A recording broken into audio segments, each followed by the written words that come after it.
Pernahkah Anda membayangkan, jika pada zaman Romawi kuno, salib adalah simbol kehinaan, lalu bagaimana bisa hari ini salib justru dikenakan di leher sebagai perhiasan, dipasang di gereja sebagai lambang kemenangan, dan dirayakan dalam ibadah Jumat Agung? Apa yang membuat salib, yang dulu identik dengan kutuk dan kematian, kini menjadi lambang kasih, pengampunan, dan harapan? Mari kita menyelami makna terdalam dari salib, sebagaimana dicatat dalam Alkitab, sebagai persiapan hati dalam menyambut Jumat Agung. Inilah dia fakta Alkitab.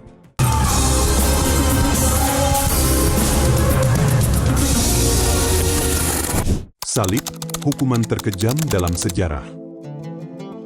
Salib bukanlah sekadar simbol rohani, salib adalah realitas brutal dari sistem penghukuman Romawi. Penyaliban dikenal sebagai metode eksekusi yang paling menyakitkan dan memalukan. Para terhukum tidak hanya menderita secara fisik, tetapi juga secara sosial karena dijadikan tontonan publik. Mereka digantung di tempat umum untuk memperingatkan orang lain, seringkali telanjang, disiksa, dan dibiarkan mati perlahan. Itulah konteks di mana Yesus dihukum mati. Ia, yang tidak bersalah, digolongkan dengan penjahat dan diadili seperti kriminal paling jahat. Salib, dalam dunia kuno, adalah simbol kutuk, sebagaimana tertulis, "Terkutuklah orang yang digantung pada kayu salib." Galatia 3, ayat 13. Dalam penderitaan itu, Yesus menanggung bukan hanya rasa sakit fisik, tetapi juga rasa malu dan penghinaan total. Salib bukan hanya alat eksekusi, melainkan juga alat penyaluran murka dosa, dan Kristus dengan sukarela menanggungnya demi penebusan umat manusia. Pengadilan yang tidak adil, dari Kayafas ke Pilatus. Dalam jam-jam terakhirnya sebelum disalibkan, Yesus mengalami serangkaian pengadilan yang penuh manipulasi dan ketidakadilan. Ia pertama kali dibawa ke rumah imam besar Kayafas, di mana Sanhedrin menggelar sidang malam yang tergesa-gesa, bertentangan dengan hukum Yahudi yang melarang sidang malam hari. Tuduhan terhadap Yesus adalah penghujatan karena ia mengaku sebagai Mesias dan Anak Allah.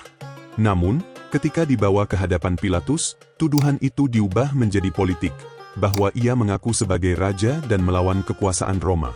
Ini adalah taktik licik untuk memastikan ia mendapat hukuman mati.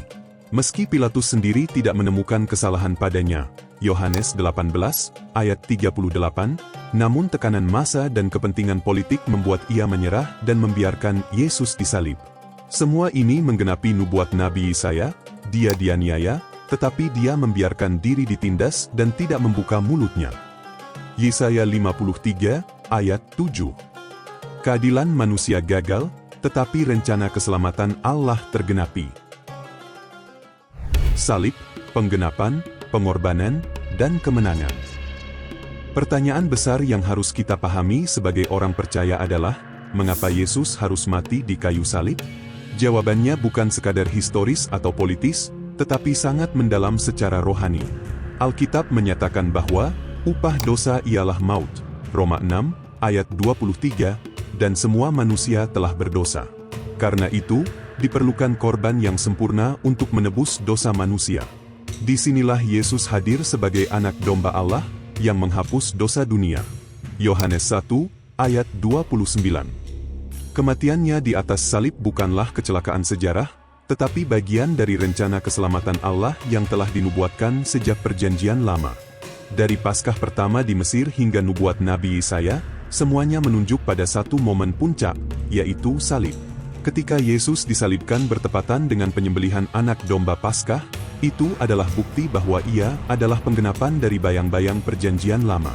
Namun, salib bukan akhir dari segalanya.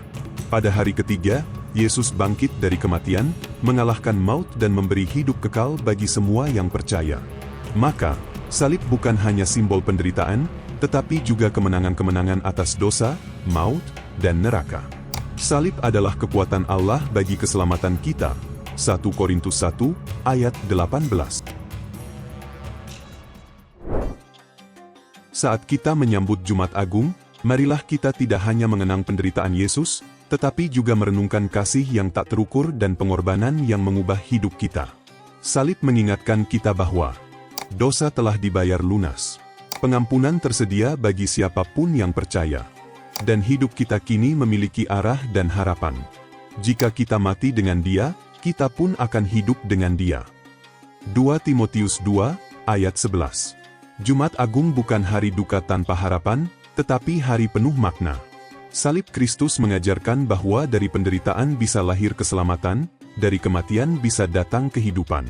Mari kita sambut Jumat Agung ini dengan hati yang bersyukur dan iman yang diperbarui. Kristus telah mati, Kristus telah bangkit, Kristus akan datang kembali. Selamat memperingati Jumat Agung. Tuhan Yesus memberkati.